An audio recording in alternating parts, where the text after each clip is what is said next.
Welcome back to Season 3 of Skills Recharged. I'm your host, Michelle Beatty, Professional Development Strategist.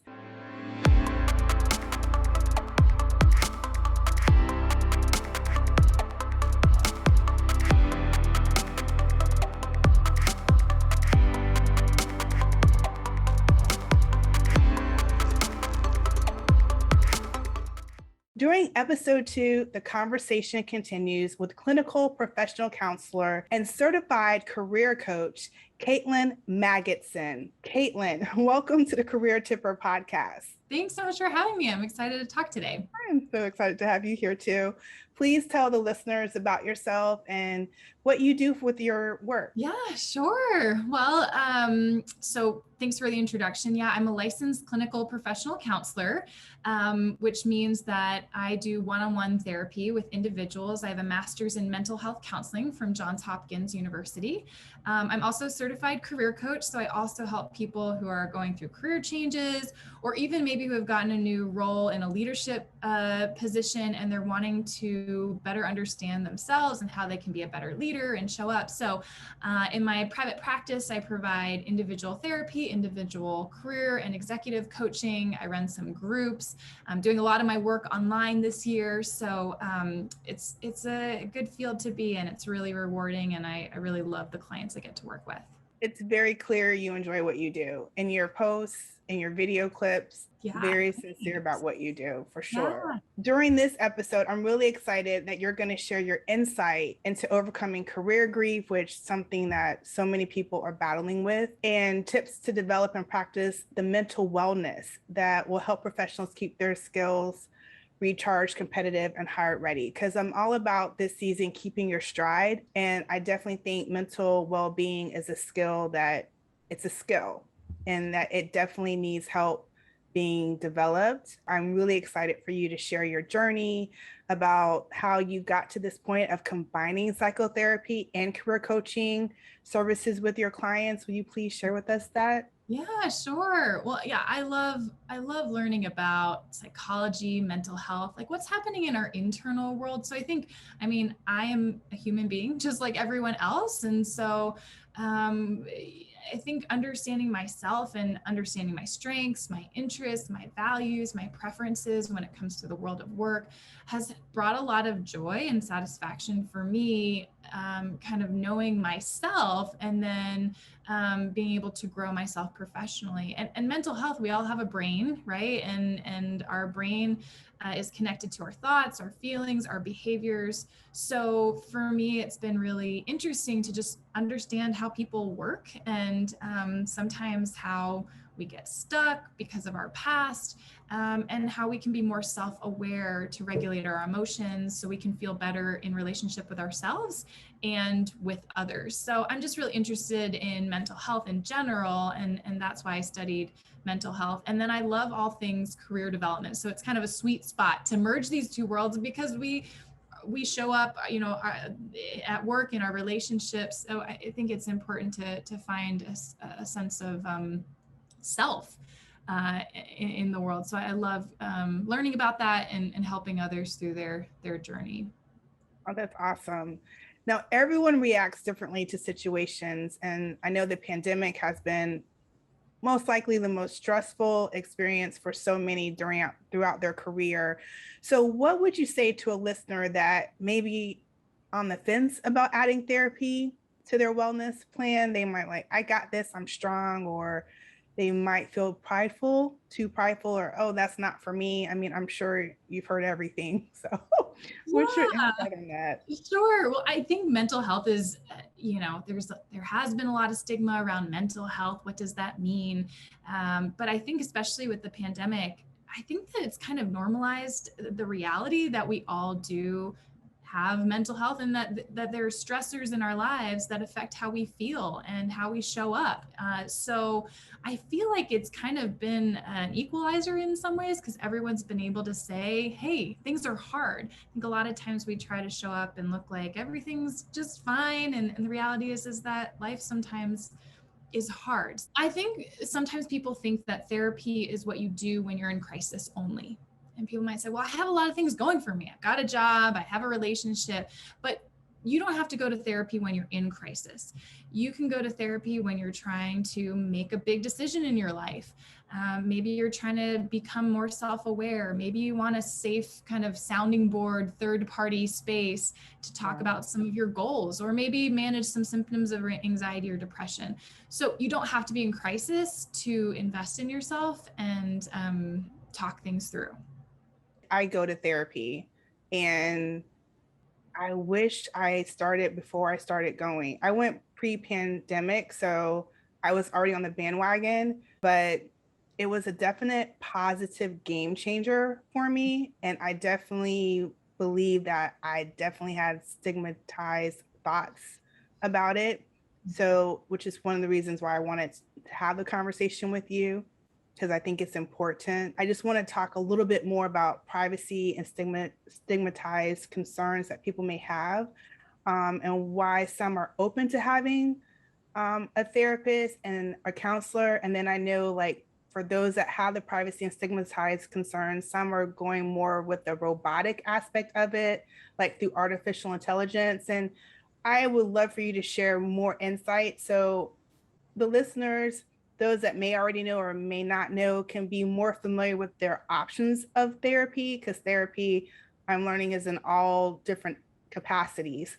Mhm. So would you please share like a few myth busters and how artificial intelligence is helping to improve mental well-being in the workplace? Sure. So I just work with people one-on-one. I've done that in person. I'm doing that remotely, doing telehealth sessions. Um, there are platforms that allow people to text with a therapist, to chat in those ways. I really believe that therapy, a lot of the work is in the relationship that you build with the therapist, having that connection and being able to have a conversation with a person. So I think you'll find therapists who have different thoughts on using technology in the best ways to do that. I personally don't really love the idea of texting because I don't think that's a real how you can really have a relationship with anyone. I think you have to be in person or talk with someone voice to voice and get body language. There's a lot that can be misconstrued. That being said, others maybe find that it's helpful. I think it's important to make sure that if you're working with a therapist that they're using a HIPAA compliant telehealth platform so that it is confidential. If they haven't purchased like the Zoom that is confidential, it may not be confidential, or go to meetings. So I think that's something that's important to keep in mind. Mm-hmm. I was doing a little bit of reading before our conversation, and there are a lot of apps and AI enabled technology that you can wear that can also give you feedback. So maybe that's not necessarily therapy, but I was reading about something called Cognito. It's a Boston-based software company, and they've built a platform where they can listen in on a customer service conversation and identify stressed customer service agents. There's Really? something else called Effectiva, and they have an AI driven application for ride sharing services. And their tool analyzes drivers' facial expressions for signs of burnout and can send messages to the driver on ways to lower their stress levels. I think there are wristbands out there where the AI sensors, they track stress through the skin. There's something called Mood Tracker where it can kind of check in on what are your thoughts at the moment, what are your thoughts and feelings, and then help the user think about more positive thoughts and if they want to shift into another mood. So there's a lot of technology that's emerging, which I think is really helpful if it helps someone kind of slow down and check in with themselves. What are they thinking? What are they feeling? So that they can reflect and make better, healthier decisions for themselves and those around them. I think that's really wonderful. I do think that ultimately having a relationship with someone voice to voice is probably, in my opinion, more of a change agent than maybe just texting with someone or a chat bot that isn't a person.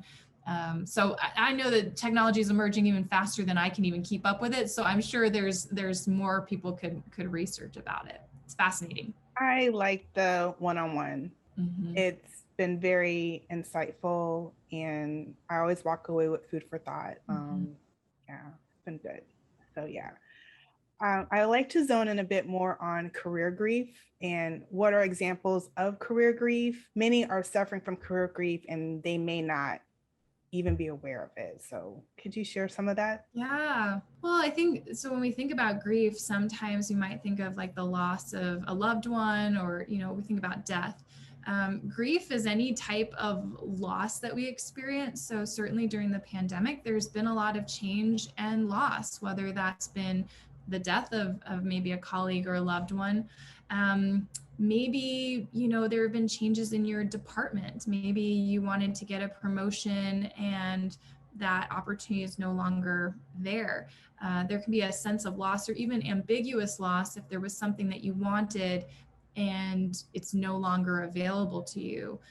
Some goal that you've had, and you don't have that option. There can be a sense of loss. So grief is a process. Sometimes we first hear news maybe that our manager is resigning and we're going to lose someone who's been a mentor or friend to us. And there can be kind of different phases of grief, whether it's shock and denial that that's even happening, to feelings of anger that loss has happened, sadness or feelings of depression that that's happened, maybe even bargaining. Why did that happen? What could I have done to prevent this change from happening? At some point, a place of acceptance. So I guess the loss could be, you're applying for a job that you really want and you don't get it. So kind of grieving that loss, you didn't have it, but you had maybe even started to think about what it would look like or feel like. So a lot of people have lost their jobs during the pandemic because their companies went under. So, I think it's hard. It's a lot to process. Loss is part of life, and change can be difficult. I think normalizing it and allowing yourself to feel those feelings, give yourself permission and space to grieve losses, is really important and healthy, so that you can move into a place of acceptance and move forward. I think one of my biggest awareness about career grief is that it's nothing that you have to hide. Because I think sometimes people unintentionally hide it. Like, I don't want to talk about hiding from a standpoint of not talking about it, but you can talk about it. And workplace trauma is real. It's all together. Not saying that everyone encounters it every day, but sometimes it could be something that you encounter and you don't even realize it's going on in your world. So it's been a real aha moment. And I always try to talk to other professionals about it.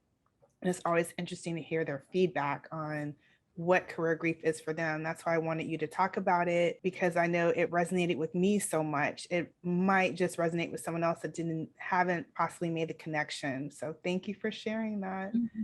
So will you please share insight on how emotional intelligence, EQ, because you are an EQ expert, impacts our mental wellness and how it can help professionals gauge their communication intentionally with others by effectively using emotional intelligence? Yeah, sure.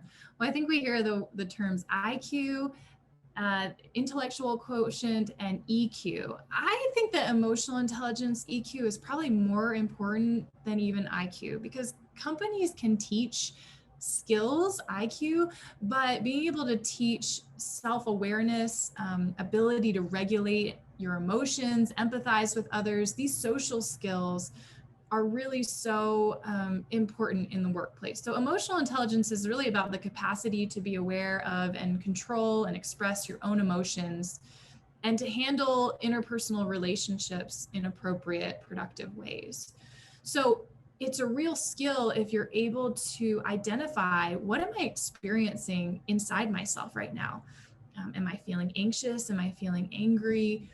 And then being able to share and communicate with others so that you can take care of yourself and others. So, for example, if I'm feeling really stressed because I have an upcoming presentation, I'm feeling very nervous and agitated, and I know that, I might tell my coworker, what, I'm feeling really stressed right now. I'm going to go for a walk to kind of calm my nerves before the meeting. So I'm able to understand what's happening, and I can communicate my needs. But if I'm experiencing a lot of anxiety and I don't even know it, and then my coworker asks me, could you help me on a project? And I just lash out, and I don't even almost know why I'm lashing out. that's not going to be very helpful or productive in the workplace. So being able to kind of take a step back and say, what's happening inside of me? What are my needs? And to address them so that I can show up and behave in appropriate, productive ways is a skill, right? And so I think that's huge. And I think employers are definitely looking for that in future hires. I have a question about introverts. So, what if someone's an introvert and they struggle with being heard, speaking up in meetings?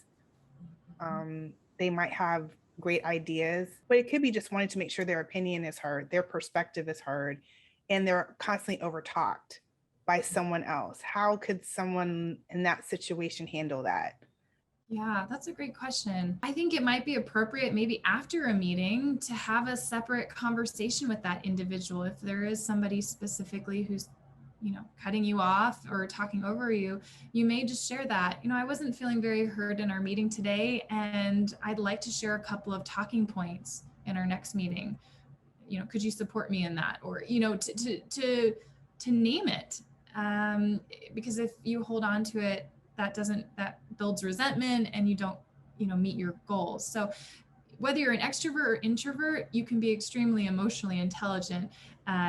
Even for extroverts, it sometimes can be hard to express, their feelings or needs. So I think it's really about the skill of identifying what's happening in you and sharing what you need, no matter your preference for extroversion or introversion. I'm so happy that you shared that, because I think of that about that perspective for leaders who have like a team and they might not feel like they can go to someone to have a conversation, and they might not feel comfortable talking to their spouse because it might not be a right fit at that time for whatever reason.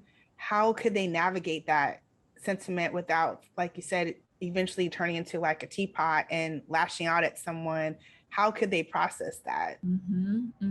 Yeah, I think it takes a lot of courage to share yourself, to be seen, to say, this is what was happening for me in this meeting. Um, you may say, well, I've worked with people say, well, I don't want to ruffle any feathers, but you end up not feeling peaceful inside yourself, right? There's a cost when you hold back for what you need. If you need a vacation, you need some time to process something, whatever it might be.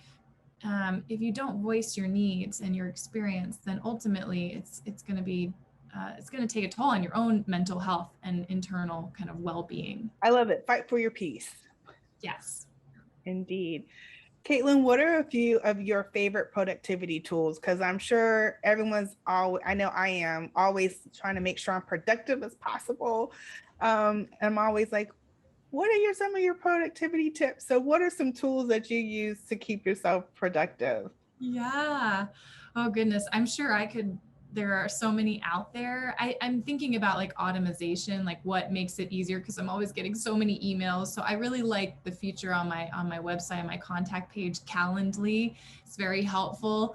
If somebody wants to schedule a consultation appointment with me, it's definitely cut down on kind of the back and forth scheduling. I use a journaling. I don't know if it's an app, it's called Day One. And that's really helpful to kind of help me reflect. I type my journal versus writing. I can't really read my handwriting very well. So it's helpful for me to kind of reflect on goals and things that I'm thinking about. So I think it's also important to find periods of time where I can do deep work. I find often that whether it's social media or whatever is going on my phone, it's very easy to get distracted. And I think research shows that it takes at least 15 minutes to get really focused on what you're working on. So if I, can put my phone somewhere else or make sure I don't have distractions, that helps me be a lot more productive, even though there's a lot of fun stuff going on with news and fun, things that I can look at, but it can Yeah, be distracting and take away from really productive work times. I got you. Well, thank you for sharing that. What is the most or cherished professional development that you have received? Mm-hmm. Gosh, I've been so fortunate to have received a lot of great training from a lot of wonderful people. Honestly, I think investing in my own experiences in therapy and coaching have been just so wonderful. and have built me as a therapist and coach. So I think it's a best practice for therapists and coaches, as you said, to have the experience as the client, because we're humans. So as I've developed myself and grown myself, I not only learn new skills from the person who is working with me, but I gain new insight into myself. You know, who am I? What are my triggers? What's holding me back? And that has been invaluable experience in my personal and professional journey. Couldn't agree with you more. Having going through it, it's a game changer. Oh, thank you for sharing that. So what is your most prized career lesson learned that has contributed to your commitment to keeping your skills recharged? Because you are a student of your work. There's no question about it. If anyone follows you, which I encourage the listeners to do, you are on it. So what are the most prized lessons? Because I know you have them. So what are your lessons learned? Just like one or two. Yeah, I think again, like in investing in yourself is ultimately investing in your business, in your work, in your clients. So oftentimes I think it's easy to say, oh, maybe I don't have time for that, whether it's a vacation or a course or a conference. But every time I invest in myself, the return on investment is always multiplied. So I try to keep that in mind when I'm thinking about, going to a conference or, even reading a book. Every time I invest in myself, it's really investing in everyone else around me too. For sure, for sure. Caitlin, please share with the listeners how they can get in touch with you, how they can work with you and follow you. Just share all your details. Yeah, thanks. Yeah, so someone can get to know me better on my website, www.catlinmagidson.com. I'm sure you'll put it in the notes. I'm also active on Instagram and LinkedIn, so feel free to follow me there. And if somebody wants to talk about maybe working together, I also provide a free consultation call on my contact page. You can sign up for one and we can talk more. And you can find me, Michelle Beatty, at careertipper.com or skillsrecharge.com. Please listen to the podcast on YouTube or your favorite podcast platform. And if you enjoyed this episode, please share with fellow goal getters and leave a 5-star review on iTunes. Thank you so much for joining us. Thanks so much.